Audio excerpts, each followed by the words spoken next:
In the time of the judges, there were some scary strong enemies. They oppressed, they pillaged, they basically did whatever they pleased. And I'm sure if you did some kind of man on the street interview of Israel, you would have heard all sorts of reasons for their problems that they were having. Stuff like, they just have chariots and we don't.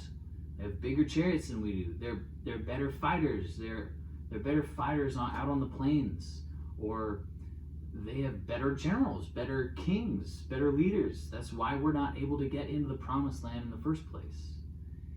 And you would have heard all kinds of stuff like that. But these were not the deepest issues.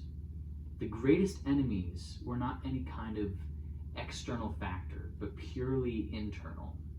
And the book of Judges says this up and down each chapter.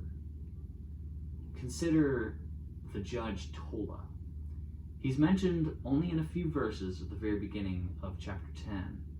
But unlike a lot of the other judges who deliver Israelites from external enemies, no enemy is listed for Tola. When Tola comes to save, he saves Israel, from itself. The greatest threat to the church is not politicians and Supreme Court judges or greedy corporations who hurt the poor and destroy our environment. These challenges are real. These challenges are serious. But if we want to know the worst enemy, the one that, apart from the sustaining grace of Jesus, could eternally destroy us, then we have to look at ourselves. We have to look in the mirror. And it's not easy and it's uncomfortable, but a long look into our souls and sins will hopefully wake us up while there's still time.